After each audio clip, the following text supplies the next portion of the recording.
Hello and welcome to Southeastern 16's basketball reaction. Auburn has gone into Columbia and scored a 66-63 win over the Gamecocks after trailing much of the game. More importantly, Johni Broome went down with some sort of what appeared to be a leg injury that did not allow him to return. We'll get into that, implications from that. But boy, guys, South Carolina played its heart out. Nick Pringle, misses two free throws late, and the upset does not happen. But what a game. Our friends at Ken Palm had this as a 9% chance for South Carolina win, and the Gamecocks darn near did it, Max. Yeah, I feel so bad for Pringle because he just played one of the best games he's played all season. And all anyone's going to be talking about are those free throws. They're not going to talk about how he had a double-double. He was great on the glass all day. Just relentless rebounding effort. And then it comes down to those pressure free throws. Miss the first one. Weight of the world's on your shoulders for the second one. My heart breaks for him. And especially because obviously one of the main storylines of the whole day here is going to be the Broome injury. But when you're looking at it from a South Carolina point of view, I mean, you had a chance to collect probably the best win all year. It was season changing, resume changing. Who knows what that would have done to their net and all this. Collin Murray-Boyles, incredible. We'll obviously get to the Auburn side of things, but right off the bat, my heart breaks because that was just a heck of an effort, a heck of a defensive effort, and for it to end that way on the missed free throws, it's tough. Well, I mean, it's one of those things where if you're South Carolina, in terms of trying to pull off an upset like this, I mean, this was like the only way it was probably going to happen, right? Was like we said. I mean, you play great first half, second half you manage just to kind of stay hanging around, and then of course, a significant injury for the star player on the other team, and then you've got that momentum late, and you keep hitting big shots, and it's just. So I think if you're looking at this from South Carolina, like this one, you're going to look back and be like, man, this was like. It was kind of like this was probably the best chance to pull off an upset like this. And then, like you said, Max, to have the opportunity to do that, miss a couple of those there at the end. I mean, that's just it's brutal from the South Carolina standpoint. There's no question about it because, like we said, South Carolina had been one of those teams now that's starting to put itself a little bit behind the pack, and how much that changes if they get a win like this, with or without Broome on the floor for the other team. It's a significant win over the number one team in the net. And again, still likely, right there at the top in terms of the AP poll, that kind of stuff. So, yeah, that's tough because we mentioned all the reasons why they needed that one because next week, South Carolina back-to-back road games at Vanderbilt at Oklahoma. But let's be honest, everybody's going to be talking about Auburn coming out of this. And, certainly, I think we always talk about it within the context of college basketball. We said the SEC was as strong as any conference we've seen, ever, just from a statistical standpoint. You come out here, you have the team that's at the bottom going against the team that's at the top. Team that's at the bottom's at home court advantage, college basketball, played into it. Like South Carolina came out on a mission with something to prove, and they got their best player involved. Go figure, right? But yeah, just for Auburn, I mean, there's no other way to put it. The Broome injury certainly impacts things moving forward, but I just I don't necessarily know how to put that within the context of what that looks like because we don't know the specific injury right now. I'm not a doctor, so. Yeah, and how about the? I have a thing. Me and my old roommate, we just college basketball, both of us, just whole life, and we have this thing called the injury theory, and it's that anytime a team is at home playing their first game with a big injury, somehow, some way, everyone just rallies. It almost happens. It's so consistent. And then look at Bozeman's Verdonk, 15-5-3. Best game he's played probably ever. Arden Conyers, you heard Lamont Paris at SEC Media Days way back in the summer talking about, hey, keep an eye on Arden Conyers. We really like him. He might break out this year. We hadn't seen it to this point yet. They need him to step up in a big game like this one. He goes 3 of 6 from 3, career highs all around the board. Just what a complete effort from South Carolina. But then also, if you look at Auburn and you put it into the context, they're down at halftime. Then Johni Broome gets hurt, and it's just crickets. You could hear a pin drop in that arena. Pettiford has a big second half. Chaney Johnson hits a big time 3. That came really timely 3. And so it was a lot of the bench guys that stepped up in this game on both sides. I thought that was pretty interesting. I was just trying to sneak a listen to Bruce Pearl's post game with the SEC Network guys, and I missed the first part. I presume the first question they would have asked him was about Broome. So I don't have any information, but I've never seen Bruce Pearl after a win look like that. He looked deflated, exhausted, something. And mentioned having to find different ways to win. I don't know if he knows something, suspects something. No, or we're just making the point that we're more than Johni Broome. And by the way, the guys that made the plays for them late today, Cardwell and Pettiford, they went through a scoring drought of almost 5 minutes, or at least a field goal drought before Cardwell hit the bucket, and then Pettiford the free throws late. But anyway, I was trying to see if we had any new insight on the injury, and that's what I've got. Okay. We do. Yeah, I would say, so hold on a second. Like, we know exactly what he said because everybody's put it on on Twitter. So, yeah, he just said that, he's got a significant sprain. They'll know more tomorrow. Going to go home, get an MRI to see what's going on. And, yeah, that's just kind of, again, that's all he has. Like, there's nothing else to go on right now, right, with something like that. So, yeah, so we'll know tomorrow what it looks like. But, a significant sprain, he's not going to play probably in the next game, I would say, with that kind of language, if you know that right now. So, and we know who the next game is. So we'll talk about that as we head in the next week. But if you don't know, that is a game on Tuesday against Mississippi State. So, yeah. So for this team, for this Auburn team moving forward, you're probably not going to have Broome for at least a week. I would say at least a game or two. You're going to, I think we got a pretty good look at who's going to be called upon for Auburn stepping up. You're going to need massive minutes out of Cardwell, because when Cardwell's not in the game, that means you're either extremely small with Chaney at the 5, or Hudson is playing big time minutes. And so when you look ahead, the next 3 games for Auburn are all against very physical teams: Mississippi State, Georgia, and Tennessee. So that could play a pretty big factor here. It's not like you're getting some of the small ball teams that doesn't have as many bigs. You're going to get 3 teams in a row that are all pretty dang physical. Oh, and we got a super chat here from Zach. Shout out to Zach. Zach. Oh man, I feel for you, buddy. Wow. Zach is. Thank you for the $10, but Zach's not okay right now. This is a safe space, Zach. You're in good hands. You're in good hands. The streak continues for Zach on the super chats. By the way, I don't know how many streams that is in a row that Zach is. If anyone wants to step up and challenge, feel free. But yeah, he is on a roll right now. But going back to some of the comments here. As Gary notes, he would prefer to lose. You'd prefer to lose by 15 than lose the way South Carolina did. And that's, like I said a minute ago, I think it's just, you're going to look back on that with everything that happened in that 40 minutes of that basketball game. You're going to just look back and think, man, this was the chance, right, to pull off that upset. And you never know, right? What happens if South Carolina does pull off the upset? Then it's like, how does that change their season moving forward? Like, we have to completely then start to flip our expectations a little bit back to the discussion, which was, all right, they're going to knock some people off at home, right? But, man, to lose that one that way, and then, like I said, now you go back-to-back road games next week where you're going to be the underdog again on the road at Vanderbilt, at Oklahoma, staring down a possibility of 0-5, and then having to come back home the following week and play Florida and Mississippi State at home. So it's like finding those wins is really tough.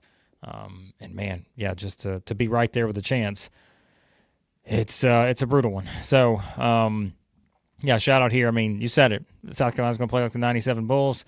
And there you go. So, but yeah, the Broome injury, certainly the big story coming out of this. Carlos still got 17-2 for his Mississippi State Bulldogs, which we'll talk about tonight on the prime time stream. Remember, that's the last game of the night. We'll be going live for the primetime show after that one. But remember, you're also probably going to see us a couple more times here today with reaction to some of the games the rest of the day. So, what was the score in the time when the injury happened? I think it was maybe about 6-7 minutes into the second half, and it might have been a tie game or it was close.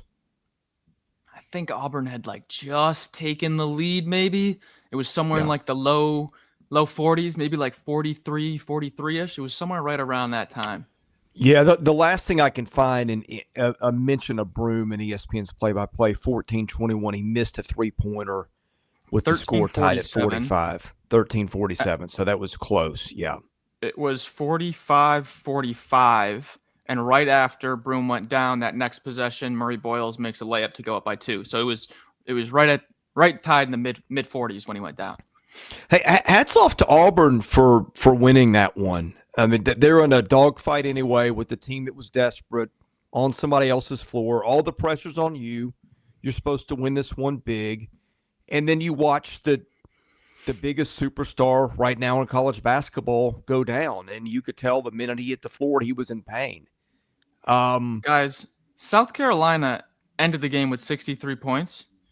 They scored. Zachary Davis made a layup with 5 minutes and 18 seconds left to score 63.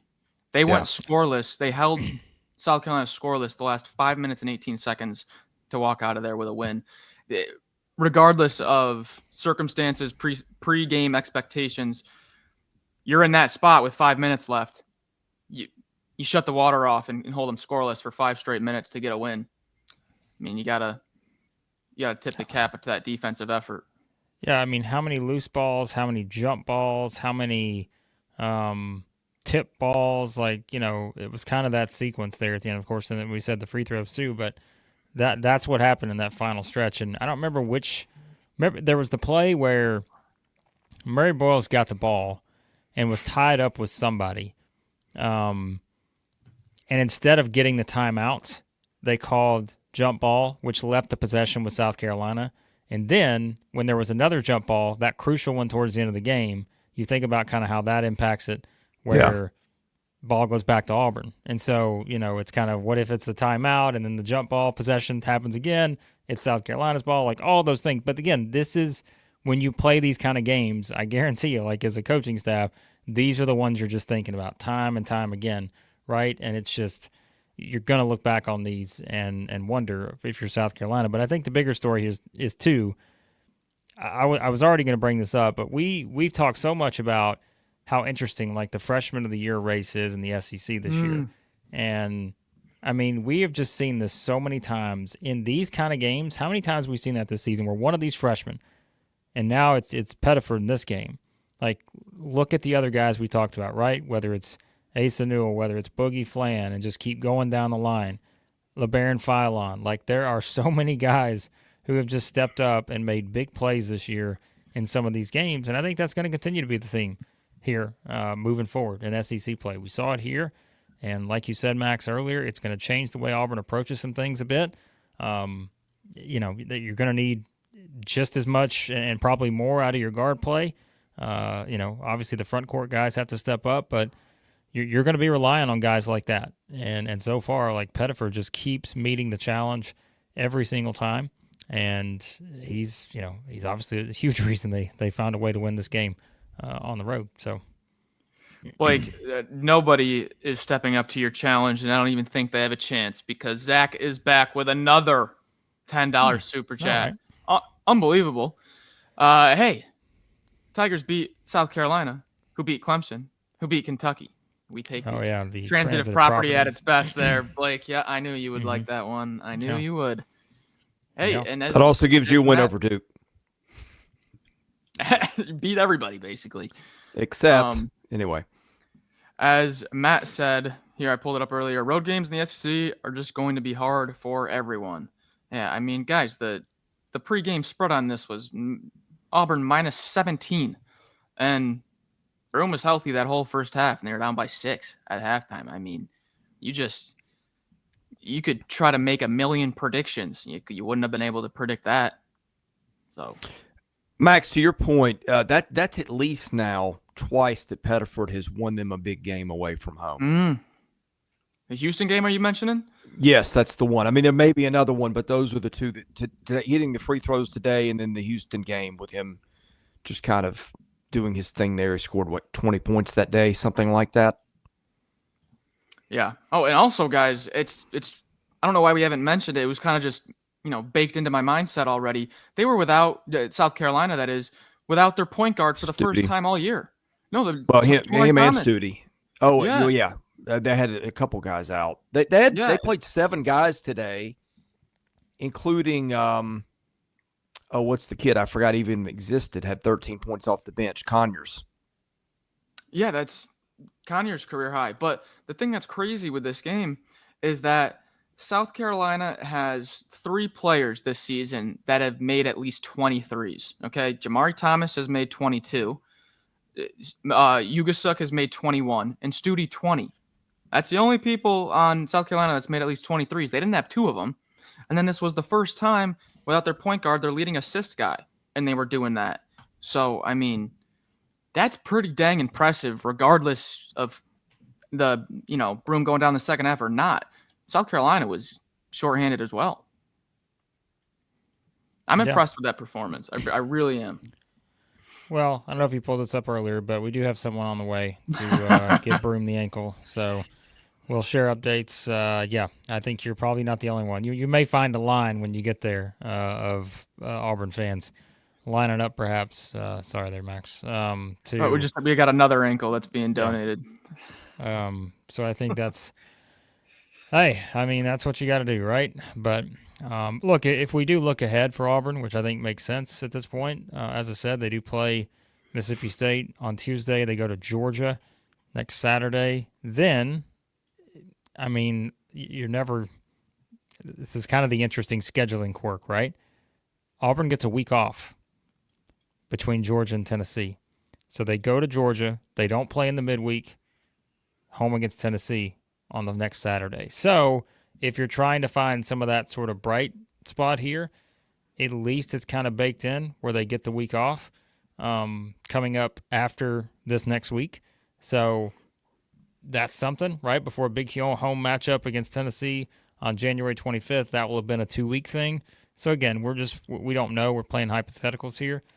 So that's at least noteworthy if you're trying to find something in terms of some kind of positive spin here, because teams are built in throughout the schedule. You're going to get that full week off, and it just so happens for Auburn it comes after next week. So, well, also just to add this little note into the conversation, Broome had that one game. I forget exactly which one it was, but the game where he separates the shoulder, and then he's in a sling for the rest of the game. And then we're talking here for like 30-odd minutes talking about how long is Broome going to be out with this shoulder injury? How bad is it? He plays the next game and does amazing. So I don't know what to project here, but I do think we can say probably not going to be playing on Tuesday against a really, really good Mississippi State team, and that'll be a major storyline there. Well, he couldn't put any weight on it coming off the floor. Exactly. And that was not a great sign. And I am the resident injury pessimist. I've also sprained one really badly. You are. I mean, you definitely are. It's consensus. Look, I'm a baseball guy. I swear to God, anytime anybody in baseball gets hurt, you just double the timeline. And maybe that's different because it's injuries to arms and stuff like that, and obliques, and it's a very precise game. Maybe in basketball it's different. I also watched Jason Edwards play through injury the other night, and it didn't look anything like Jason Edwards. So anyway. Yeah. Well, just as a note here, Tyler, I would agree if it is a significant injury, 2 weeks to stretch. But the point is that you're at least you're saving a game. Like, so it's, that's one more game at least. You get that extra downtime, which again, it may, it's throwing out a number here, right? But it's the difference between missing 5 games and 4 games or 7 games and 6 games. Like, it's one of those things. And in the SEC this year, it's going to be significant, right? So, but keep in mind too, if I'm, again, let's say we're just literally throwing this out there. Let's say he misses quite a few games, okay? And all of a sudden, let's say Auburn loses some of those games, all right? And then we start to get towards like March or something. And I'm not saying he's going to be out till March, but just think about the idea of Auburn dropping down a couple seed lines and they have their full team healthy heading into the NCAA tournament. And you're one of those teams that's like, oh my goodness, why am I playing a 3 seed or a 4 seed Auburn? And why are they here? They're easily a number 1 seed at full strength. So it's like, those kind of things, but you just don't know. Like I said, right now, I think until we know tomorrow, like there's no way of knowing the exact time frame, because they're going to get the MRI, as Bruce Pearl said, and they'll go from there. But anything else we add to this, I feel like we're just playing a bunch of what ifs, and we're just not going to know until tomorrow probably. So he was averaging, let me see how many minutes a game, almost 28. That'll go down a little bit after today. Where do those 28 minutes get filled? I mean, obviously the first guy you'd think of is Cardwell is going to get more time. He was getting, what was it? Almost 19 minutes a game. So I would think he'd go up probably into the mid-20s. Yeah. Chaney, probably Howard, a little bit of Hudson. It's going to be a group effort. Yeah. The drop-off, I like my per 40 stats because it tells you what they do when they're on the floor. Drop off and scoring. And no, I think Cardwell is a better player than this. Don't get me wrong. I think that some of this is a product of the circumstance, knowing you've got Johni Broome and you don't need to be bigger than the station you're at currently because it's working out quite well. But drop off per 40 minutes and points, 27 or 26.9 to be exact to 11.7 rebounds. It goes from 16.2 to 9.6 and blocks from 3.9 to 1.4. So if you want to quantify, and I don't think you really can. I think Johni Broome, I would love, maybe even me or somebody does, I would love to see like what Auburn's numbers are when he's on the floor and what they are when they're not. I think Auburn's numbers are still probably outstanding with not. I would just like to see how big the drop-off is when he's in the game and when he's not. I don't think today was a good barometer because they were already locked into a close game as it was.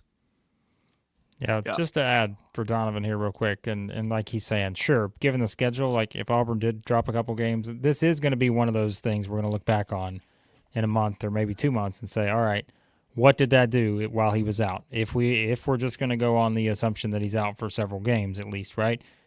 How did it impact the other guys who are going to step in and play more minutes? That's the real question here. We've seen that a lot where all of a sudden, boom, a couple guys are going to keep stepping up. Max brought up several candidates for that. We just talked about it a second ago. So I think that's something definitely we're going to be watching with this too. And just to add for Jordan here, we're going to hop off in just a second, guys. Missouri Vanderbilt starting. And we're going to have, Florida Arkansas about to start here in just a bit too. So we'll probably come back with a reaction after that. So we're going to hop off. Again, we'll clean all this up tonight on the primetime show, coming probably around 9:30 Central tonight because that'll be right after Kentucky-Mississippi State. Maybe a little bit before that. We'll let you know, but just keep in mind the primetime show is where we come back to all this. But Jordan said, hypothetically, if a team beats Auburn without Broome, would the selection committee see it as a lesser win? Do they treat it the same? They should be adding that into the context of both teams with that. But yes, like they will, at least that's the way it's supposed to work. If Auburn is without Broome, their best player, and keep in mind too, we're not just saying this is Auburn's best player. This is a guy who is putting up historic individual numbers to this point in the season, right? It's not just that. Like he's an all-timer right now in terms of what he's been doing. So that's definitely going to impact the way the committee will view this, and it should, just based on those kind of things. So, well, here's the good news if you're Auburn. We went through our tournament scenario the other day, and someone asked how many more games would Auburn have to win to get in the tournament. And I said, I think literally you could maybe win 6 more games we get you in, and maybe 5. They have banked so much good stuff so far. Your resume is already a couple of notches above everybody else's. So you've got some grace that you built in with what you've done. and you're out of conference, in addition to whatever benefit of the doubt that you get in the games that he's out, if that's where this heads. I mean, let's not make any mistake about it. You lose one of the best players in the nation, it's going to really impact your play. One quick note that we might be able to talk about it later in the prime time, but I thought this was a great point that I've seen it talked about a few times today. It feels like flag going off for 42 today on the same day that Broome goes down is just a perfect storm to flip the National Player of the Year frontrunner odds. And for those of you that care, I feel like that's a nice conversation we could have later is how does that thing look moving forward maybe now? All right, we're out of here. Jordan, we appreciate the kind words. Hope you come back for the primetime show later. Again, guys, we will be probably going live a couple more times today. As always, we just kind of do it depending on how the games flow and all that. We got quite a few. What are you saying? What are you seeing, Max? Missouri's up 14-2. Yeah, wow. Running Vandy out of the building. I haven't turned that on yet, but looks like my pick may have worked. We'll see, though. Long game. Shout out to Tyler. Best content here. And then Mother Carol, $2 super chat. Any snow, need Sanders Logistics. Mother Carol, I'm going to save the Sanders Logistics snow read tonight on the primetime show will be worth the wait. So I'll save it for that. We appreciate you chiming in, as always, here, and hope you join us later after the Kentucky Wildcats and the Mississippi State Bulldogs coming up later. All right, hit that like button, hit the subscribe button. On the way out, guys. More coming today after these next couple game slates, and then the big one later on prime time with Southeastern 16. How about that? All right. Thank you for watching. Let's hope for the best for Johni Broome and his health. Stay safe as you battle the snow and ice and temperatures or whatever you're battling wherever you're watching. Thank you for watching. We'll see you again later today. If not tonight, you've been watching Southeastern 16's coverage of SEC basketball. Nice.